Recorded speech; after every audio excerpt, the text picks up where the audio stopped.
আর পিচ্ছি রে লাকড় টিপ দিলে দুধ বেড়ায়, তার সাংগঠনিক সম্পাদক।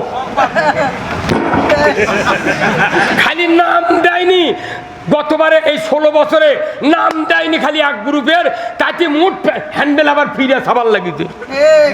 হাই রে লাকড় টিপলে দুধ বেড়ায়, সেগুলো গরম আছে কয় হুজুর দেখে শুনে কথা কবেন। তখন আমি তাকে দেখি মাথার চুলতে পা পর্যন্ত ধর্মের কোনো চিহ্নি নেই। তখন আমি না পারে কই ভাই কোরআন শরীফ দিচ্ছি, এটা দেখে দেখে আমাকে কয়া দেন, আমি শুনে শুনে কমো। পাশে দেখি আর নাই হেরা চুকা কি দাপটা ছিল কলজা, রাখে আল্লাহ মারে কে মারে আল্লাহ। তাকবীর। বগুড়ার মাটি, বগুড়ার মাটি ইসলামের ঘাটি, লিল্লাহে তাকবীর। মা বোনেরা যারা আছেন আপনাদের একটু কাজ করতে হবে, বাড়ি বাড়ি দাওয়াতি কাজ করা লাগবে, পুরুষ আপনাদের দাওয়াতি কাজ করা লাগবে। ওই নামাজ রোজা হজ জাকাত যে আজকের বক্তৃতাগুলো ওগুলো বহু কয়া হয়ে গেছে, কি সব হয়ে গেছে। এখন কথা হলো ইসলাম বিজয় করতে হবে। একটাই কথা, এক দাবি এক দফা, ইসলামকে আমরা দেখতে চাই। তুমি যদি ইমানদার হও, তুমি যদি ইসলাম না চাও, বোঝা যাবি তুমি ইসলামের বিরুদ্ধে। এই বাংলাদেশে আগামী নির্বাচন হবে ইমানদার আর মুনাফিকের খেলা। যাই ইসলামের পক্ষে ভোট দিবি তাই ইমানদার, যাই ভোট বাইরে দিবি বোঝা যাবি তোর দৌড় কদ্দু। মামলা খাতে খাইনি তোরা, সেদিন মাথা মারতে কি ভাইয়ের হাসি, মামলা আছে দু একটা। ও তাহলে আপনি গুছির মাছ, আপনার গাছ কাদো ভরে না। 14টা মামলা। আপনার বয়স কত? 47। ওই আমি জানি, দাঁত দেখলি খবর করি। হ্যাঁ আপনি মামলা খাতেন কবেন তো আমিও মামলা খাতি হুজুর। হ্যাঁ এগুলো কথা বল। এই যে আপনাকে বগুড়ার মাসুদ না একটা কমিশনার, এই খাটো করে মাসুদ 146টা মামলা। কি রে হামিয়া, বগুড়া সদরের মামলা দিয়েছে আমাকে 3টে। আমি মাহফিল করেছি পাবনা, হেমায়তপুর, সানির দিয়ার, কৃষ্ণ দিয়ার ওই কেন্দ্র মসজিদে। আর এখানে সপ্তপদী মার্কেটের আগে কি হচ্ছে আমি জানি না। আমি আছি সবার পরের দিন সকালে আমার কাছে ফোন করে করছে জেলার নেতারা, করছে আপনার নামে মামলা হয়ে গেছে। আচ্ছা হয়ে গেছে, ওটি হাজিরা দাও। কথা বুঝছেন? আমার বাড়ি 7 কিলো দূরে, আর আমার নামে মামলা দিয়েছে, কেউ কিছু কয়নি। ওই জুলহাজক এখানে আনবো, ওর পাওয়ার দড়ি লেগে টানিয়া ছিঁচড়ে ছাক করবো। আমি গত 4 দিন আগে ঠাকুরগা মাহফিল করেছি বালিয়াডাঙ্গি, বিহারের রাজ্যের পার্শ্বে, ভারতের কাছে সভা করেছি, 1.5 লক্ষের মতো লোক। আমি ওখানে বলেছি ওই সবার গতবারে ইনি ছিলেন বক্তা, আমার এই ছেলে ছিলেন বক্তা। ওখানে এক চেয়ারম্যান যাহা বলেছে সাইদির কথা, নির্বাচনের কথা, তখনই ইনাক কোথায় কে অধিকার দিতে আপনার কথা বলার রাজনীতির, তখন ইনাক ধরে লেতে গেছে।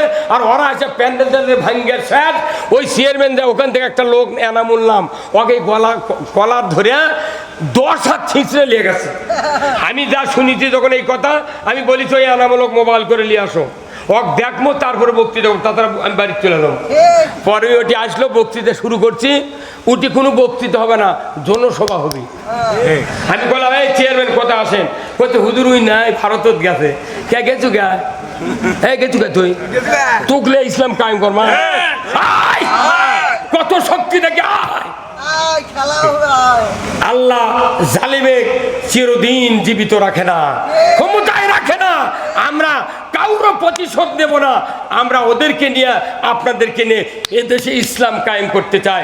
চুরি করলে হাত কাটার আইন থাকবে, জানা করলে পুরুষের কোমর, মহিলার সিনাবন্ধ গাড়ে দেয়া, আদলা পিকেটির দেয়া, একটা বিচার যদি করা হয় বাংলাদেশে কোনোদিন জানা করার সাহস পাবে না। চুরির যদি হাত কেটে দেওয়া হয়, একটা চোর চুরি করবে না, কথা ঠিক কিনা? দুর্নীতি করবে না, কারণ মসজিদের ইমামকে এমপি বানাতে হবে, মসজিদের ইমামকে চেয়ারম্যান বানাবো, মসজিদের ইমামকে পৌর মেয়র বানাবো, আর এদেশে কোনোদিন চুরি হবে না। আপনাকে এইরকম নেতৃত্ব চান? এই দেশে সৎ লোকের শাসন, আল্লাহর আইন ছাড়া কোনোদিন শান্তি হতে পারে না।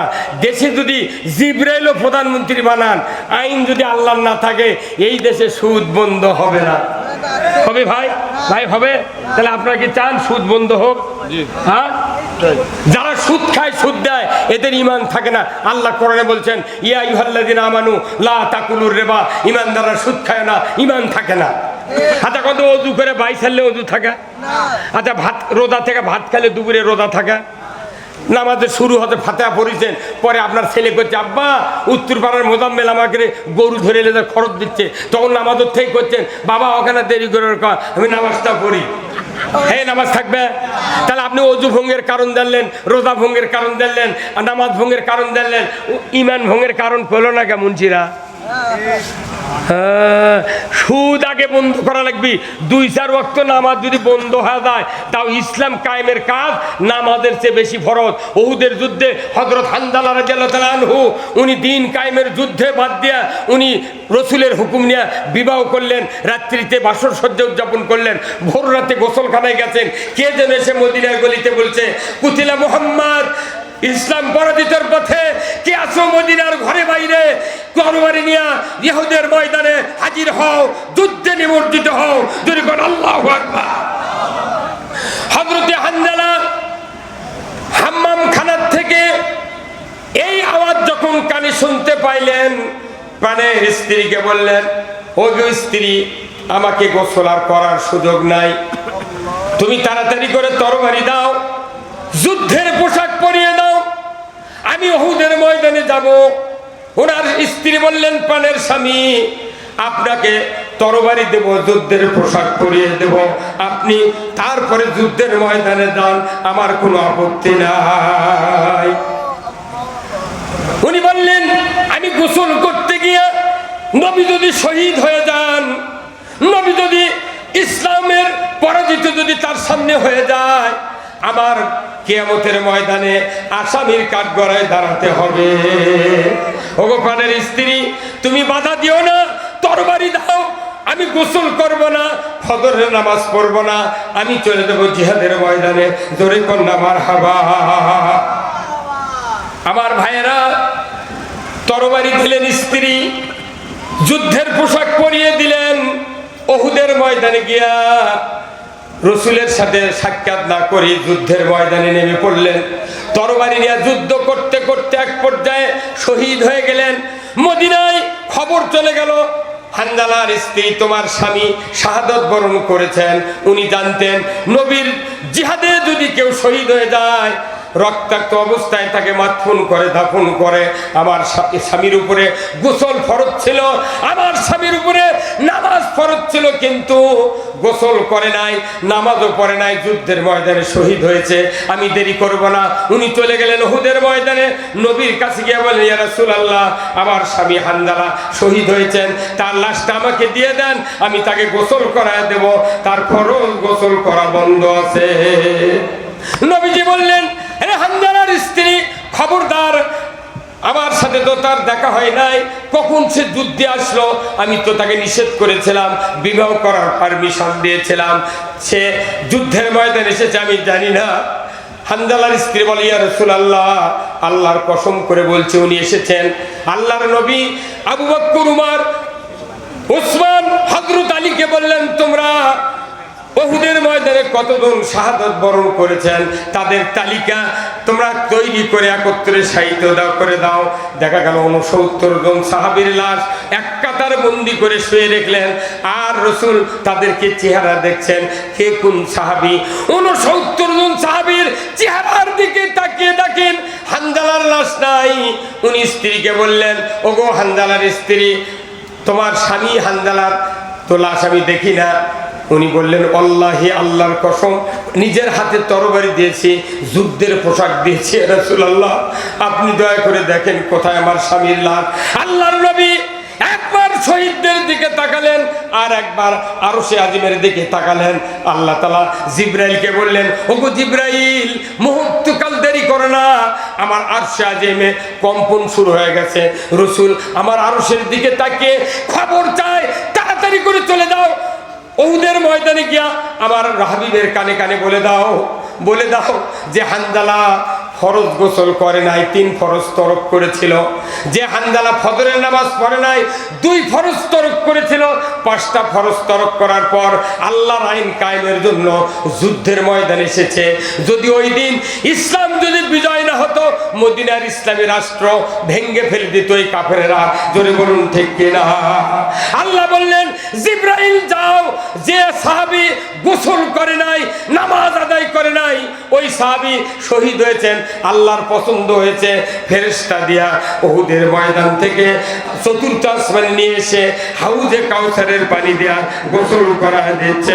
জোরে কন্যা মারহাবা। বদরের যুদ্ধ 17ই রমজান, যুদ্ধের ময়দানে নবীকে আল্লাহ জানিয়ে দিয়েছেন সমস্ত সাহাবী রোজা ছেড়ে দিতে বলেন। তারা রোজা ছেড়ে দিয়ে খেয়ে দিয়ে শক্তি নিয়ে বদরের প্রান্তরে যুদ্ধ করবে। কাফেরেরা অনাহারে থাকবে না, তারা খেয়ে দিয়ে শক্তি নিয়ে আসবে। কেন আপনার এই 313 জন সাহাবী না খেয়ে যুদ্ধ করবে? খবরদার, এই যুদ্ধের, এই রোজার চেয়ে সবচেয়ে দামি ইবাদত আল্লাহর আইন চালু করার যুদ্ধ। ওটা হলো তরবারির যুদ্ধ, আর বাংলাদেশ হলো ভোট যুদ্ধ।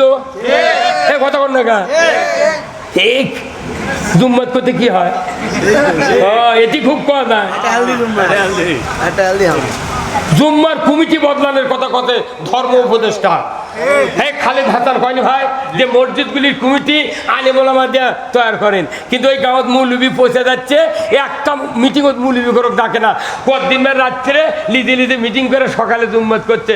আমরা মসজিদের কমিটি তৈরি করছি, অমুক সভাপতি, অমুক হচ্ছে সেক্রেটারি, উনি সদস্য, আমরা কয়জন মিলে মসজিদ চালাচ্ছি, তোরা আসিস যাস না আসিস না। কথা কয় না রে, ঠিক মুটি ঠিক রে পাগল। আল্লাহ কোরআন কমিটি তৈরি করে দিতে ভাই। সূরা তওবার 18 নম্বর আয়াতে আপনি বাড়িতে পড়ে দেখবেন। কালি আদর্শ মার্কেট নাই, আদর্শ লাইব্রেরি নাই ভাই, বড় মসজিদের পশ্চিমে গেট 370 টাকা দাম। একটা কোরআনের তর্জমা নেবেন। নোয়াখালী রায়পুর থানার ভাইস চেয়ারম্যান, ভাইস প্রিন্সিপাল নুরুর রহমানের অনুবাদ, আশরাফ আলী থানবীর। এই তর্জমা প্রত্যেকটা মানুষের তর্জমা পড়া একবার ফরজ আইন। 370 টাকা দিয়ে বাড়িতে এসে প্রতিদিন 5 আয়াত করে পড়লে 3 বছরে পুরো কোরআন অর্থ পড়ার খতম হবি। আপনি এগুলো না করে, আপনি যখন ট্রাক করতে গমের বস্তা 5.5 বস্তা নামাচ্ছে বড় বড় ব্যবসায়ীরা, তখন খিলেলে বসে আছে, 1 বস্তা থয় 1 খিলেল ওটি দেয়, উই আবার 1 বস্তা দেয় আর 1 খিলেল দেয়। কি বুদ্ধি হয়! উই বড় গলা খিলেল গোনে, কিন্তু কোরআনের আয়াত গোনে না। মসজিদের ইমামরা কি কয় এ বগুড়া শহরে, আমার মাথায় চলে না। ভাই আপনি কোন জুমার নামাজ পড়েন? ওই জুম্মায় একদিন শুক্রবার আমি আসবো, বক্তৃতা দিবেন? হ্যাঁ সত্যি তো? আচ্ছা দেখুন, শোনেন, প্রতি মাসে আমি আজ 4 মাস হলে প্রোগ্রাম করি পার্ক মসজিদে। বাড়ির থেকে আজান দিতে আমি আসি, আচ্ছা পার্ক মসজিদে 1 ঘন্টা লেকচার দিই। ওখানে বস্তফাবিয়ার অনেকগুলি প্রভাষক থাকে, প্রিন্সিপাল থাকে, জোড়া মাদ্রাসার ডোমন পুকুরের। এই বড় বড় আলিমেরা এই অদমের বক্তৃতা শুনে কয় সব জুম্মাত আপনার যাওয়া লাগবে। এখন কমিটির সাথে আমার দেখা নাই, আমি কেমন করে বক্তৃতা চাইলে আমাকে তো চেনে না, কবে তোর পিচ্ছি তোর বাড়ি কোনটি। কিন্তু ওটি আমাকে খালি একবার খাড়া করে দিবেন, সেই দিনই জুম্মার মুসল্লি কবি এইবার কাম হচ্ছে। বক্তৃতা করতে হবে। এই দেশের সব মানুষ নষ্ট করতেছে, আমরা মসজিদের ইমামেরা। এই কথাগুলি ইমামরা আমার খেপে যায়, পাগল তো তুই খেপলে আমার কি হবি? আল্লাহ যদি খুশি থাকে। কি রে হায় হায় সর্বনাশে 5 মিনিট লাগবে। প্রত্যেকটা মসজিদে যদি একই বক্তৃতা হয়, এই মাটিডালির মসজিদের মুক্তাদিরা যখন ওই 12 ওই পারদা ওই পৌরসভার ওইটা একটা মসজিদ নাই, ওই মসজিদের মুক্তাদির সাথে দেখা কবি কেবা তোর কেটি কি বক্তৃতা হলো, করছে খালি আল্লাহর আইন, তোর উঠি উঠিও আল্লাহর আইন। কি জামাতের একটা লোক যদি ওঠে না যায়, পরিচয় দেয় না, হ্যান্ডবলত নামও লেখে না, আর পিচ্ছি রে লাখর টিপ দিলে দুধ বেড়ায়, তার কাছে সাংগঠনিক সম্পাদক। খালি নাম দেয়নি, গতবারে এই 16 বছরে নাম দেয়নি খালি এক গ্রুপের, তাতে মুঠ হ্যান্ডেল আবার ফিরে সাবার লাগিতে। হাই রে লাখর টিপলে দুধ বাড়ায়, সেগুলো গরম আছে কয় হুজুর দেখে শুনে কথা কবেন। তখন আমি তাকে দেখি মাথার চুলতে পা পর্যন্ত ধর্মের কোনো চিহ্নি নেই। তখন আমি না পারে কই ভাই কোরআন শরীফ দিচ্ছি, এটা দেখে দেখে আমাকে কয়া দেন, আমি শুনে শুনে কমো। পাশে দেখি আর নাই হেরা চুকা কি দাপটা ছিল কইলদা রাখে আল্লাহ মারে কে মারে আল্লাহ। নবীজির ওই কথা কইয়া, নবীজির ওই কথা কইয়া সবাই কান্দে, কিন্তু নবীর সমাজ গড়ার কাজে শত দ্বন্দ্ব মনে বাঁধে। এই সবাই ঠিক করলেন না কা? এই যে এতক্ষণ চার্জ দেন তাও চার্জ হয়নি। এই ভাইয়ের একটা 24 ভোল্টের ব্যাটারি আছে, 12 ভোল্টের, আপনি যখন চার্জ দিবেন দেন ভাই 3 দিন পর ব্যাটারি দেয় না। আপনি জালিবের কাছে কে ভাই হচ্ছে চার্জ হচ্ছে, আপনি কননি ভাই দেখে দেন। তখন বড় একটা তার এই বয়লার ধরিছে, আর এই বয়লা তারা মুড়ালিয়েছে ইঙ্গা খালি টানতেছে, তখনই ব্যাটারি করছে প্রাত কথা কনা রে। ব্যাটারি কি কথা প্রাত, তার মানে ব্যাটারি নিজেই কয়ে দিল আমি ফুল চার্জ। তাহলে এই যে সন্ধ্যের থেকে আসরের থেকে আপনাকে চার্জ দিচ্ছে, এই নবীর এই গানটা কয়া একটা আবার সগলি জিউ ছেড়ে দেয় ঠিক কোয়া উচিত আছে না ভাই? তাহলে বোঝা যাচ্ছে প্লেট ঠিক নাই, অ্যাসিড নাই, এলে মিশাই খালি পাগলামি। নবীজির ওই কথা কইয়া, নবীজির ওই কথা কইয়া সবাই কান্দে, কিন্তু নবীর সমাজ গড়ার কাজে শত দ্বন্দ্ব মনে বাঁধে। এতক্ষণকে হলো এটা।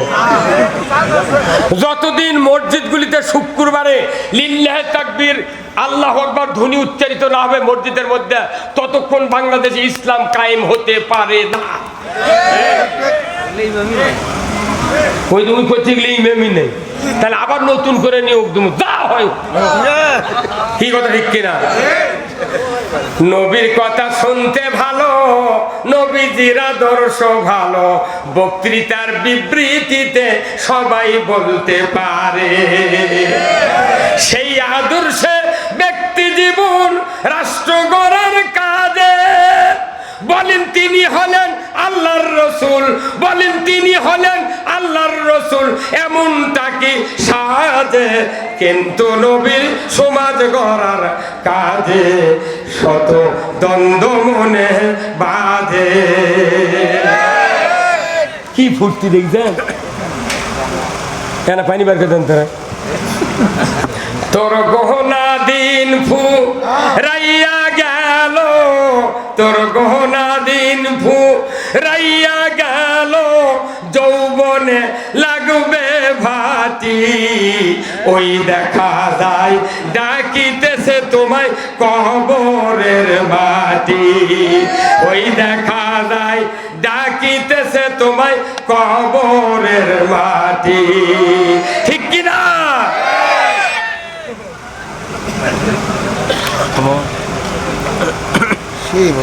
মরবেন না, কে কে হাত তোলেন তো? মনে করছেন ওই ভাই পাগলা মাজার আর ওই নামাজ গড় মাজারত মাটি দিলি বোধ আমি জান্নাত যাবো, অধরা বাঁশ ঢুকাবি।